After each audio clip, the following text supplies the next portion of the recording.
Some people think, oh, mine metal, and I would argue, no, it's not.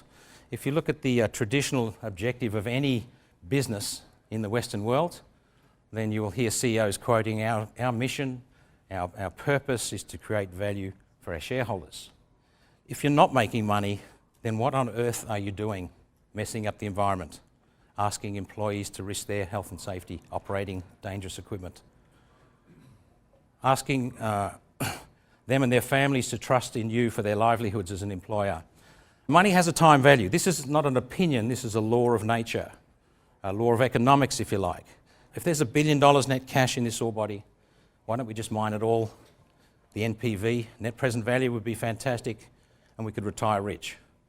But we can't. It's going to take us 10 or 15 or 30 years because there are constraints or bottlenecks in the system. I visited one mine. They had done 60,000 assays to determine the grade of the rock. They tested 3 composites to get the throughput and the recovery. Think about it, the revenue you make from a block is the grade times the recovery times the throughput. Why the disproportionate study of those things? Unless you're the bottleneck in the system, then you should not be running at full capacity all the time. Think about it.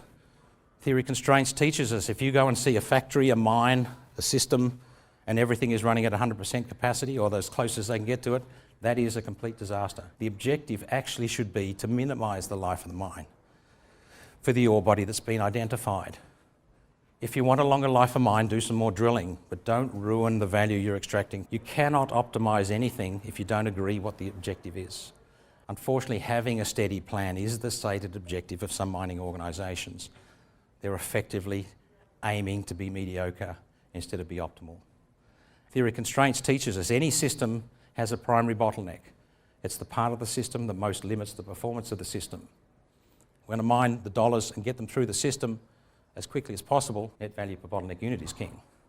You need to understand where the bottleneck is, you need to understand where the cash is. So I'd say in 2/3 of the cases, the outcome is double the cash flow in the first 3 to 5 years.